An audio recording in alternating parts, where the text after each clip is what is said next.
أعوذ بالله من الشيطان الرجيم. بسم الله الرحمن الرحيم.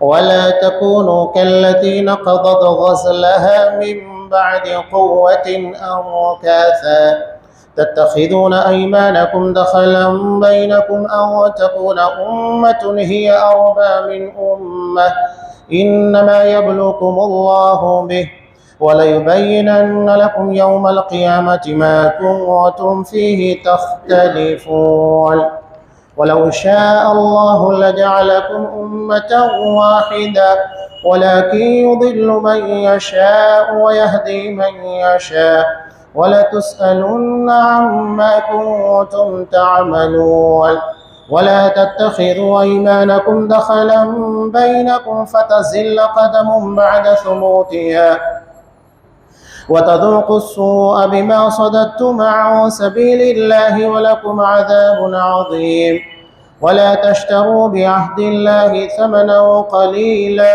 إنما عند الله وخير لكم إن كنتم تعلمون ما عندكم ينفد وما عند الله باق ولنجزين الذين صبروا أجرهم بأحسن ما كانوا يعملون من عمل صالحا من ذكر أو أنثى وهو مؤمن فلنحيينه حياة طيبة ولنجزينهم أجرهم بأحسن ما كانوا يعملون فإذا قرأت القرآن فاستعذ بالله من الشيطان الرجيم إنه ليس له سلطان على الذين آمنوا وعلى ربهم يتوكلون إنما سلطانه على الذين تولونه والذين هم به مشركون.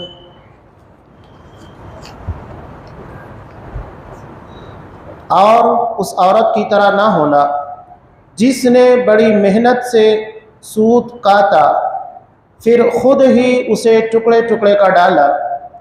تم اپنی قسموں کو باہمی معاملات میں مکر و فریب کا ذریعہ بناتے ہو کہ ایک جماعت دوسری سے ناجائز فائدہ حاصل کرے. اللہ تو ان قسموں اور معاہدوں کے ذریعے تمہاری آزمائش کرتا ہے اور قیامت کے دن تم پر یقیناً اس بات کی وضاحت کر دے گا جس سے تم اختلاف کیا کرتے تھے. اور اگر اللہ چاہتا تو تمہیں ایک ہی امت بنا دیتا، لیکن وہ جسے چاہتا ہے گمراہ کرتا ہے اور جسے چاہتا ہے ہدایت دیتا ہے. اور جو کچھ تم کرتے رہے اس سے متعلق ضرور تمہاری باز پرس ہوگی. نیز تم اپنی قسموں کو باہمی معاملات میں دھوکہ کا ذریعہ نہ بناؤ، ورنہ تمہارے قدم جم جانے کے بعد پھر سے اکھڑ جائیں گے اور عہد شکنی کی وجہ سے جو تم اللہ کی راہ سے روکتے رہے اس کی پاداش میں تمہیں برا نتیجہ بھگتنا ہوگا اور آخرت میں تمہارے لیے بہت بڑا عذاب ہوگا. اللہ سے کیے ہوئے عہد کو تھوڑی سی قیمت کے عوض مت بیچو، کیونکہ جو کچھ اجر اللہ کے پاس ہے وہ تمہارے لیے بہتر ہے اگر تم جانو. جو کچھ تمہارے پاس ہے وہ سب ختم ہو جائے گا اور جو کچھ اللہ کے پاس ہے وہ باقی رہنے والا ہے، اور ہم صبر کرنے والوں کو ان کے اچھے اعمال کے مطابق ضرور ان کا اجر عطا کریں گے. جو شخص بھی نیک عمل کرے خواہ مرد ہو یا عورت بشرطے کہ وہ مومن ہو تو ہم اسے پاکیزہ زندگی بسر کرائیں گے اور آخرت میں ان کے بہترین اعمال کے مطابق انہیں ان کا اجر عطا کریں گے. پھر جب آپ قرآن پڑھنے لگے تو شیطان مردود سے اللہ کی پناہ مانگ لیا کرے. اس کا ان لوگوں پر کوئی بس نہیں چلتا جو ایمان لائے اور اپنے پروردگار پر بھروسہ رکھتے ہیں. اس کا بس تو صرف ان لوگوں پر چلتا ہے جو اسے اپنا سرپرست بناتے ہیں اور ایسے ہی لوگ اللہ کے شریک بناتے ہیں. سورہ نحل آیت نمبر 92 سے آیت نمبر 100. محترم سامعین، عزیز ماں اور بہنوں، اس سے قبل درس میں جو آیت گزری تھی، ان اللہ یأمر بالعدل والاحسان، اللہ عدل اور احسان کا حکم دیتا ہے، اسی کے تفسیر یہاں بیان کی جا رہی ہے۔ قرآن مجید نے یہاں پر جو بیان کیا کہ اس عورت کی طرح نہ ہونا جو سود کاٹتی تھی اور ٹکڑے ٹکڑے کر دیا کرتی تھی، بڑی محنت سے تیار کرتی۔ مکہ میں ایک عورت تھی جو ذہنی اعتبار سے کمزور تھی، جسے پاگل یا کم عقل کہا جاتا ہے۔ وہ بہت محنت سے سود کو کاٹنے کے بعد اسے ٹکڑے ٹکڑے کر دیا کرتی تھی، اور اسے خرقہ کہا جاتا تھا، یعنی توڑ پھوڑ کرنے والی عورت۔ یہاں مثال دی گئی ہے کہ معاہدہ، اب یہ معاہدہ کئی طریقے کا ہے۔ ایک معاہدہ جو اللہ اور بندوں کے درمیان ہے، جس کو عہد الست سے تعبیر کیا جاتا ہے۔ اللہ نے عالم ارواح میں تمام انسانوں سے اس بات کا عہد لیا، الست بربکم، کیا میں تمہارا رب نہیں ہوں؟ اسے عہد الست کہا جاتا ہے۔ قرآن مجید میں بار بار اس معاہدے کے تعلق سے انسانوں کو خبردار کیا جاتا ہے، یاد دہانی کرائی جاتی ہے کہ تم نے اللہ سے یہ معاہدہ کیا ہے کہ اللہ ہم تیرے علاوہ کسی کو رب نہیں مانیں گے، صرف تیری عبادت کریں گے، تیرے علاوہ کسی کو اپنا معبود نہیں تسلیم کریں گے۔ اب یہ عہد دنیا کے تمام انسانوں سے لیا گیا، کیا ہندو، کیا مسلمان، کیا سکھ، کیا عیسائی، یہودی، دنیا کے تمام انسانوں سے۔ اور اسی کی یاد دہانی کے لیے اللہ نے رسولوں کا سلسلہ جاری کیا اور کتابوں کو نازل کیا، تاکہ اس عہد کے بارے میں انسانوں کو یاد دلایا جائے کہ دیکھو اللہ سے تم سب لوگوں نے اس بات کے بارے میں معاہدہ کیا تھا کہ اللہ تو ہی ہمارا رب ہے، ہم تیرے علاوہ کسی کی عبادت نہیں کریں گے۔ تو یہ اللہ اور بندوں کے درمیان ہے۔ اب جب ہم نے اللہ سے معاہدہ کیا کہ اللہ ہم تیرے علاوہ کسی کو رب تسلیم نہیں کریں گے، تو اسی پر قائم رہنا ہے مرتے دم تک۔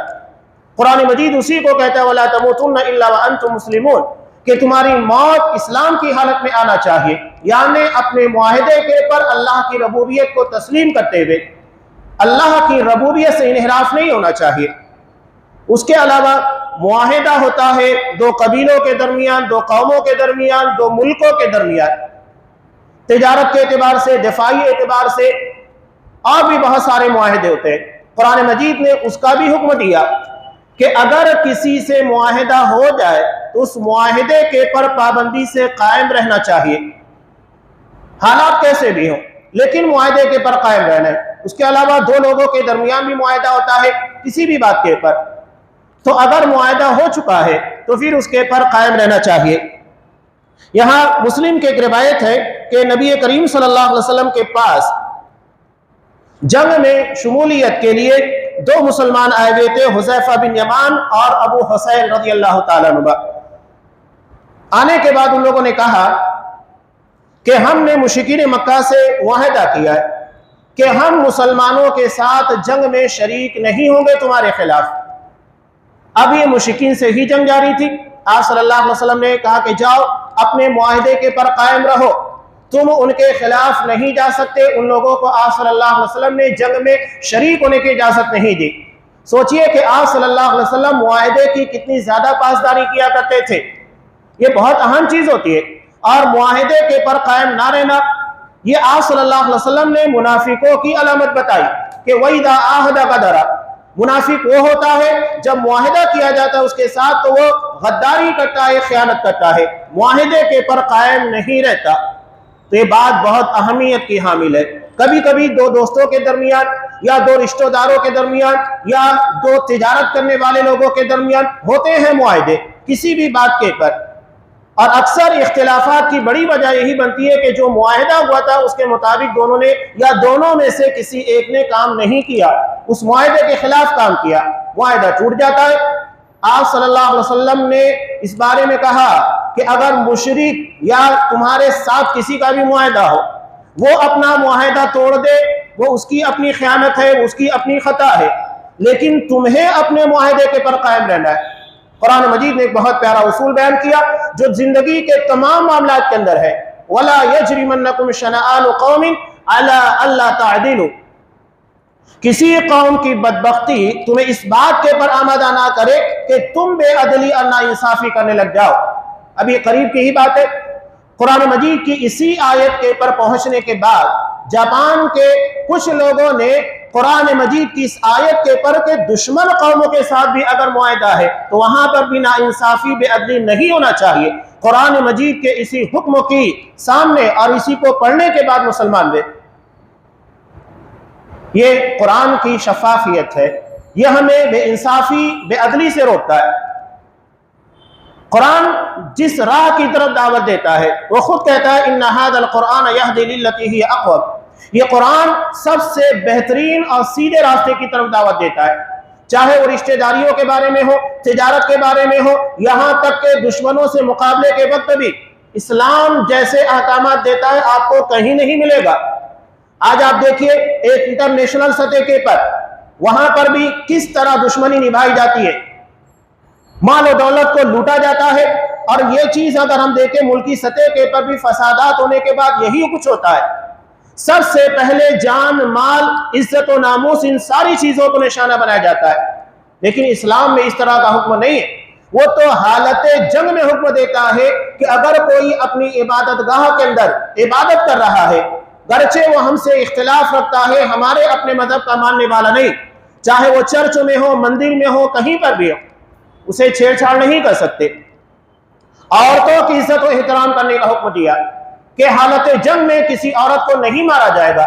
آپ صلی اللہ علیہ وسلم نے ایک جنگ میں دیکھا کہ عورتوں کو مارا گیا تھا، آپ صلی اللہ علیہ وسلم نے کہا کہ محمد صلی اللہ علیہ وسلم اس سے بری ہیں، برات کا اظہار کیا۔ آپ صلی اللہ علیہ وسلم نے منع کر دیا کہ حالت جنگ میں کسی عورت کو نہیں مارا جا سکتا، نہ کسی بچے کو مارا جا سکتا ہے، نہ کسی بوڑھے کو مارا جا سکتا ہے۔ یہی اسلام کی خاصیت ہے، اور اسی کو قرآن مجید یہاں بیان کر رہا ہے کہ تم لوگ اس کی طرح نہ ہو جانا جو سود کو کاٹنے کے بعد اسے ٹکڑے ٹکڑے کر دیا کرتی تھی، یعنی پوری محنت ضائع ہو گئی۔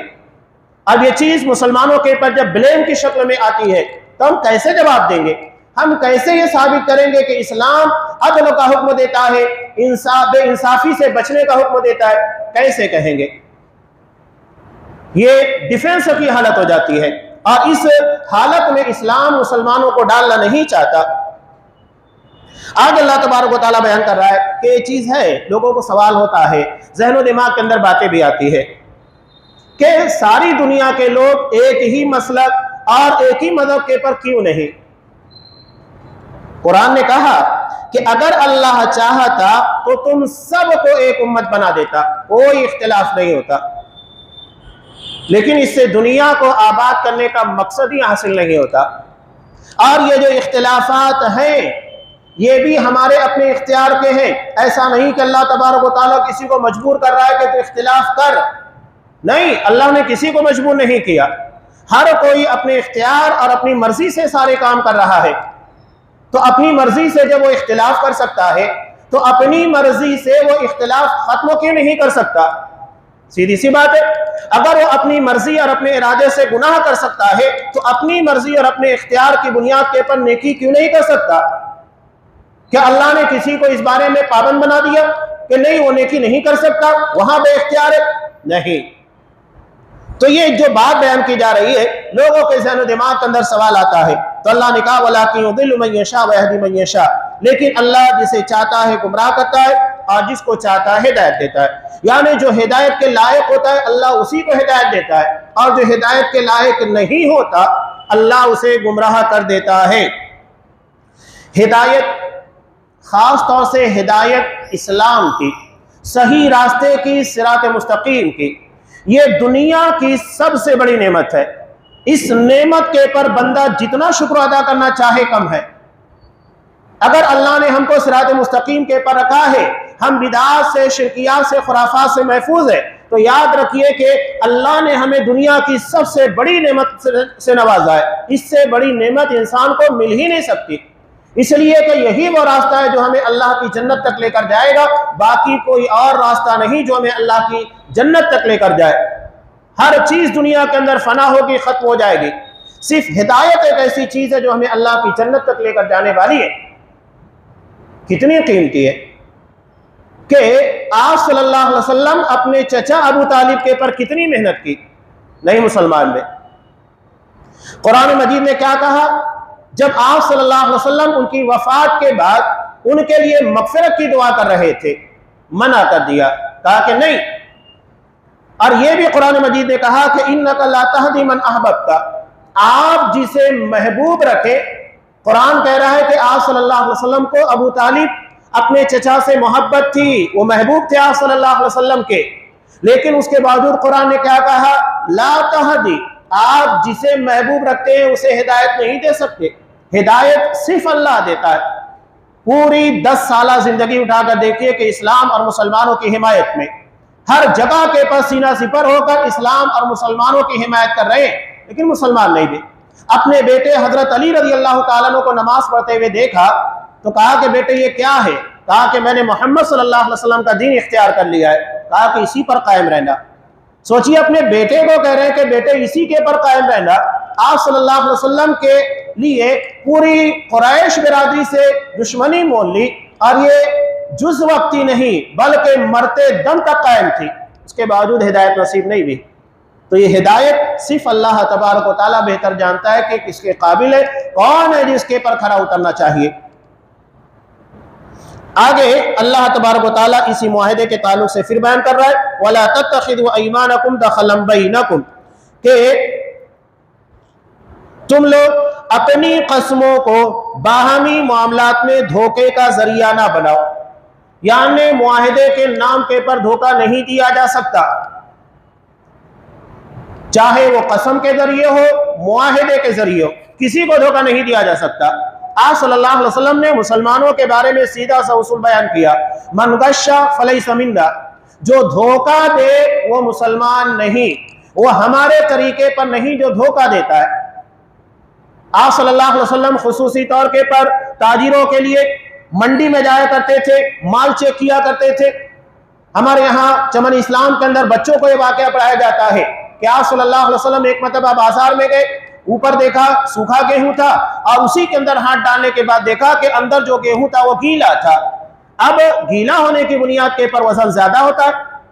آپ صلی اللہ علیہ وسلم نے کہا کہ یہ کیا ہے؟ کہا کہ رات بارش ہونے کی وجہ سے وہ بھیگ گیا تھا. تو آپ نے کہا کہ اسے اوپر رکھنا چاہیے تاکہ گیہوں خریدنے والوں کو معلوم ہو جائے کہ اس میں کتنا گیلا ہے کتنا سوکھا ہے. اسی کے بعد آپ نے کہا کہ من غش فلیس منا، جو دھوکہ دے وہ ہمارے طریقے کے پر نہیں، وہ مسلمانوں کے راستے کے پر نہیں ہے. اب آپ خود دیکھیے ہمارے یہاں تجارت ہے، پاور لوم کی بات کہیے، منڈی کی بات کہیے، کہاں کہاں یہ چیزیں آپ کو نظر نہیں آتی. ہم کتنی جگہ پر سچائی کے پر قائم ہیں اور کتنی جگہ دھوکہ دہی کر رہے ہیں. اب یہ وہی دھوکہ دہی ہے جو پلٹ کر ہمارے پر آتی ہے. اگر ہمیں کوئی دھوکہ دے تو برا لگتا ہے، ہم اگر کسی کو دھوکہ دے تو اچھا لگتا ہے. یہ کیا بات ہوئی؟ اگر ہم دوسروں کو دھوکہ دے رہے ہیں تو اچھا لگ رہا ہے، تو دوسرا بھی ہمیں دھوکہ دے تو اچھا ہی لگنا چاہیے. سمجھ میں آ رہا ہے نا کہ دھوکے کا مطلب کیا ہوتا ہے. تو آپ صلی اللہ علیہ وسلم نے اس بارے میں بہت سختی کی ہے. وَلَا تَتَّخِذُوا أَيْمَانَكُمْ دَخَلًا بَيْنَكُمْ، تجارت کے لیے آپ چلے جائیے مارکیٹ کے اندر، قسمیں کھا کھا کر لوگ جھوٹ بول بول کر اپنا مال بیچتے ہیں.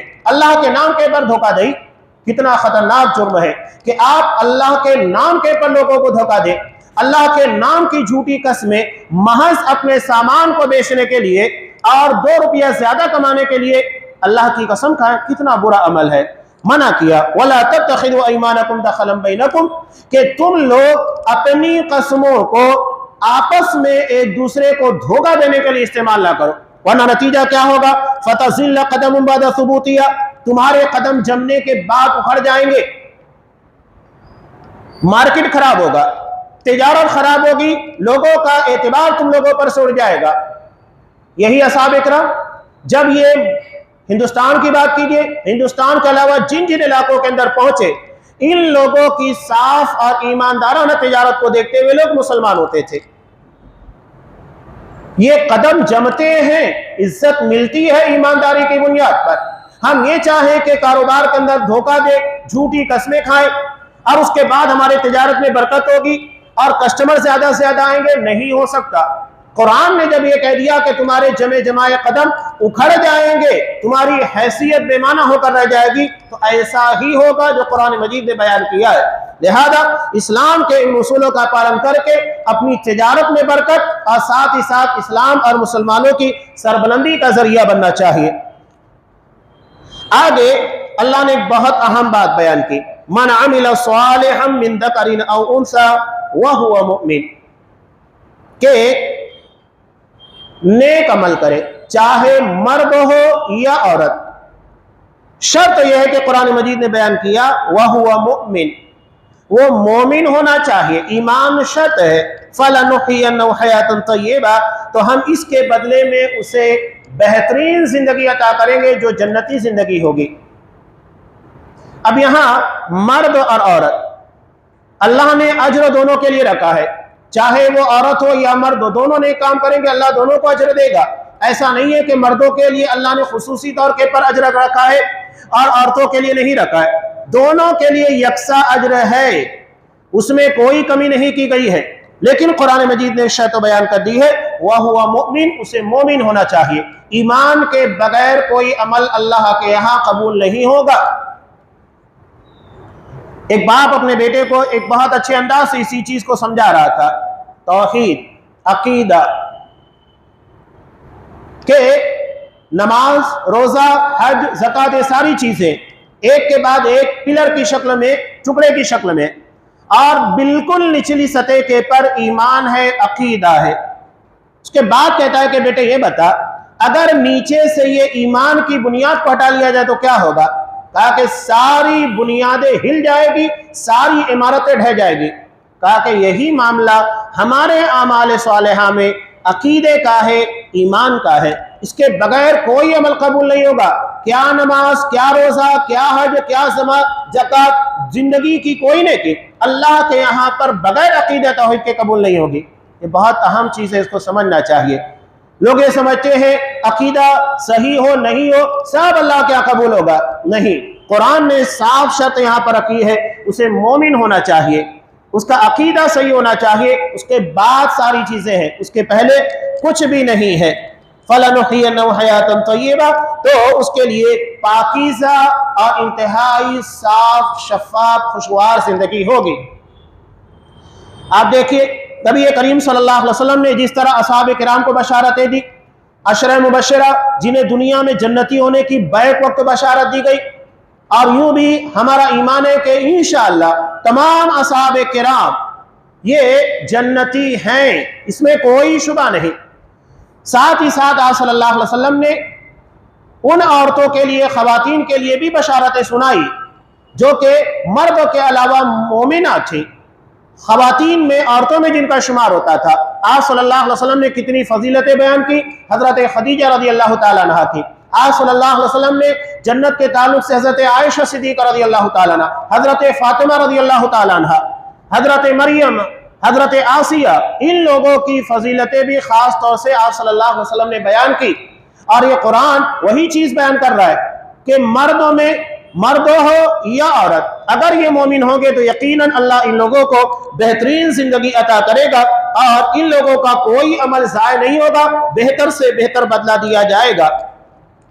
اب یہاں قرآن نے ایک بہت ہی اہم حکم بیان کیا جو قرآن مجید کی تلاوت کے ساتھ ساتھ ظاہری طور کے پر لگتا ہے کہ تعوذ یعنی اعوذ باللہ من الشیطان الرجیم پڑھنا یہ قرآن مجید کی قراءت سے منسلک ہے، ظاہری اعتبار سے ہے، لیکن اس کی اہمیت اور بھی ہے معنوی اعتبار سے بھی۔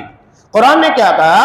فَإِذَا قَرَأْتَ الْقُرْآنَ، جب تم قرآن مجید پڑھنے لگو تو فَاسْتَعِذْ بِاللَّهِ مِنَ الشَّيْطَانِ الرَّجِيمِ، تو اللہ تبارک و تعالیٰ کی پناہ مانگ لیا کرو شیطان مردود سے، اللہ کی پناہ شیطان مردود سے۔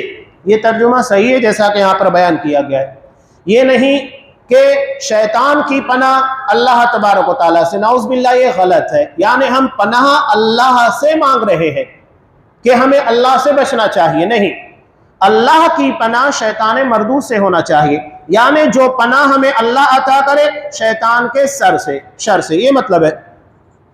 ایک چیز تو واضح طور پر سمجھ میں آئی، قرآن مجید آپ جب بھی تلاوت کریں گے وہاں پر اعوذ باللہ من الشیطان الرجیم پڑھنا چاہیے، اور اس کے بعد بسم اللہ الرحمن الرحیم جیسا کہ سورتوں کی ابتدا میں آتا ہے، یہ ظاہری اعتبار سے۔ دوسرا بہت اہم مفہوم یہ ہے کہ قرآن مجید اصل میں کتاب ہدایت ہے، اور اس کتاب ہدایت کو بھی شیطان ہمارے لیے شر کا ذریعہ بناتا ہے۔ آپ دیکھیے کتنے لوگ ہیں جو قرآن مجید کو پڑھنے کے بعد گمراہ ہو گئے. خود سورہ بقرہ میں اللہ تبارک و تعالیٰ نے بیان کیا یضل بہ کثیرا ویہدی بہ کثیرا. اس قرآن کے ذریعے اللہ بہت سارے لوگوں کو ہدایت دیتا ہے, بہت سارے لوگوں کو گمراہ کرتا ہے. تو یہ گمراہ ہونے والے کون ہیں؟ جو قرآن مجید کو اپنی فہم, اپنی عقل کے اعتبار سے سمجھنے کی کوشش کرتے ہیں, اور اپنی عقل, اپنی قیاس اور اپنی سوچ کا پہناوا قرآن مجید کی آیات کے پر پہنانے کی کوشش کرتے ہیں. آج آپ دیکھیے بہت سارے لوگ ہیں مسلمانوں کے درمیان جو اپنے آپ کو اہل قرآن کہتے ہیں, یعنی ہم صرف قرآن کو ماننے والے, حدیثیں نہیں مانتے. اب وہ آپ کو صلاۃ کا, نماز کا مفہوم یہ بتائیں گے اللہ کا ذکر. آپ کبھی بھی اللہ کا ذکر کیجئے, اس کا مطلب نماز ہے. قرآن جہاں پر بھی حکم دیتا ہے اقیم الصلاۃ, نماز قائم کرو, تو کہتے ہیں اس کا مطلب ہے کہ اللہ کو یاد کرو. آپ جب بھی اللہ کو یاد کریں وہ نماز ہو گئی. یہ معنی تمہارے ذہن و دماغ کے اندر آیا کہاں سے؟ اگر رسول کی ضرورت نہ ہوتی, حدیث کی ضرورت نہ ہوتی, تو اللہ تبارک و تعالیٰ قرآن مجید کو رسول کے ذریعے کیوں نازل کرتا؟ وہ یوں ہی اتار دیتا کسی پہاڑ کے پر کہ جسے جو سمجھنا ہے سمجھے. رسول کے ذریعے نازل کرنے کا مقصد یہ تھا, اصحاب کرام کی جماعت کا مقصد یہ تھا کہ قرآن کا صحیح معنی اور مفہوم لوگوں کے سامنے واضح ہو جائے کہ کس چیز کا مطلب کیا ہے. ابھی پیچھے ایک دو درسوں کے پہلے آیت میں ہے اللہ تبارک و تعالیٰ نے ارشاد فرمایا او یاخذکم علی تخوف, کہ اللہ تمہیں تخوف کے اندر ڈال کر گرفت کرے. حضرت عمر فاروق رضی اللہ تعالیٰ عنہ اسی آیت کو پڑھنے کے بعد کہتے ہیں یہ تخوف کیا ہوتا ہے نہیں سمجھتا. تب ایک دیہاتی شخص تھے, وہ کھڑے ہوئے, کہا کہ ہمارے یہاں تخوف کا مطلب ہوتا ہے تنقص, یعنی دھیرے دھیرے بتدریج کسی چیز کو گھٹانا. حضرت عمر فاروق نے کہا کہ دیکھو ایک دیہاتی قرآن مجید کی تفسیر کتنے اچھے طریقے سے سمجھتا ہے. تو یہ تنقص ہے. قرآن کے اس لفظ کو لے کر اگر اس کا صحیح معنی عرب میں کیا استعمال ہوتا تھا نہیں بتایا جاتا تو کیا آپ لیں گے؟ قرآن مجید کی آیت کو کھلواڑ بنا دیا جائے گا, بازیچہ اطفال بنا دیا جائے گا, جس کا جو من میں آئے گا وہ مراد لے گا. اس طرح قرآن ایک کھلونا بن جائے گا, نعوذ باللہ. قرآن کے نزول کا مقصد ہی سمجھ میں نہیں آئے گا. تو شیطان کے شر سے پناہ طلب کرنے کا مطلب یہی ہے کہ شیطان قرآن مجید کو پڑھنے کے ساتھ اس کی تفسیر, اس کے معنی اور مفاہیم کے اندر اپنے شر کو داخل نہ کرے کہ قرآن کو پڑھنے کے بعد بھی ہم گمراہ کے گمراہ ہی رہ جائے, اس لیے منع کیا گیا. ہاں, اب قرآن نے آگے بیان کیا کہ کس کے پر بس چلتا ہے شیطان کا. کہا انہ لیس لہ سلطان علی الذین آمنوا, ایمان والوں کے پر جو اللہ کے پر یقین رکھتے اس کا بس نہیں چلتا, اس کا بس ان لوگوں کے پر چلتا ہے علی الذین تولون, جو شیطان کو اپنا سرپرست, اپنا والی, اپنا ذمہ دار بناتے ہیں. یعنی شیطان جو ذہن و دماغ کے اندر باتیں ڈال دے اسی کو مان لیتے ہیں. اب وہ نہ تو نبی کی بات مانیں گے نہ صحابہ کی بات کو مانیں گے, بلکہ شیطان نے ذہن و دماغ کے اندر جو بات ڈالی ہے وہی لوگوں کے درمیان بیان کرنے کی کوشش کریں گے. آج صلی اللہ علیہ وسلم نے جو دعا سکھلائی کہ یا مقلب القلوب ثبت قلبی علی دینک, کہ اے دلوں کے الٹنے پلٹنے والے میرے دل کو تیری اطاعت, تیری فرما برداری, تیرے دین کے پر جما دے. اس کا مطلب کیا ہے؟ اس کا مفہوم یہی ہے کہ ہم ہدایت کے بعد گمراہ نہ ہو. سورہ آل عمران کی ابتدا میں اللہ نے دعا سکھلائی ربنا لا تزغ قلوبنا بعد اذ ہدیتنا, کہ اللہ ہدایت کے بعد ہمارے سینوں کے اندر ٹیڑھا پن نہ پیدا کرنا. ہدایت کے بعد کی جو گمراہی ہوتی ہے بہت شدید اور خطرناک ہوتی ہے, اسی سے بچنے کا حکم دیا گیا ہے. تو یہ چیز بہت اہمیت کی حامل ہے. شیطان ان لوگوں کے پر غلبہ پاتا ہے جو اسے اپنا سرپرست, یعنی جو وسوسے وہ دل میں دماغ کے اندر ڈالتا ہے اس کو مان لیتے ہیں اور اس کے اندر مزید اپنی طرف سے اپنے افکار و خیالات کو ڈال کر لوگوں کے درمیان شائع کرنے کی کوشش کرتے ہیں. جیسا کہ آج بہت سارے منحرفین, منکرین حدیث اور اس طرح کے لوگ یہ ساری حرکتیں کر رہے ہیں. خاص طور سے ابھی ایک بہت بڑا فتنہ جو لوگوں کے لیے بنا ہوا ہے, محمد علی انجینئر مرزا جو حقیقت میں ایک رافضی ہے, شیعہ ہے, وہ بہت ساری صحیح حدیثوں کو غلط معنی پہنا کر, یعنی اسی قرآن نہیں بلکہ حدیثوں کو بھی غلط معنی پہنا کر لوگوں کے سامنے بیان کرتا ہے اور لوگ اس کے اوپر لڑنے لگتے ہیں. یہ نہیں دیکھ رہے ہیں کہ حقیقت میں وہ ہے کون. یہ بار بار خطابات میں, خطبات تک میں ان چیزوں کو واضح کیا جا رہا ہے یہ شبہات کے فتنے بہت شدید ہوتے ہیں جو ہدایت کے بعد گمراہی کا ذریعہ بنتے ہیں. یعنی انسان مسلمان ہونے کے بعد، مومن ہونے کے بعد بھی نہ مسلمان رہتا ہے نہ مومن رہتا ہے. اسی چیز کی اہمیت کو قرآن مجید نے یہاں لا کر بیان کی ہے. ابھی قرآن ہی کے تعلق سے کچھ اہم باتیں، اس کے پر کچھ اعتراضات اٹھا کرتے تھے، اس کا جواب ہے جو آئندہ کی درس میں انشاءاللہ تفصیل کے ساتھ بیان کیا جائے گا. اللہ تبارک و تعالیٰ سے دعا ہے کہ وہ ہمیں ہدایت کے بعد گمراہی سے محفوظ رکھے، ہمیں ہدایت کے پر استقامت عطا فرمائے. معاہدے جو ہم نے اس سے عالم ارواح میں کیے یا ہماری ذاتی زندگی کے جو بھی معاہدے ہوتے ہیں، پروردگار اس کے پر ہمیں قائم رہنے کی توفیق دے. آمین. وآخر دعوانا ان الحمدللہ رب العالمین.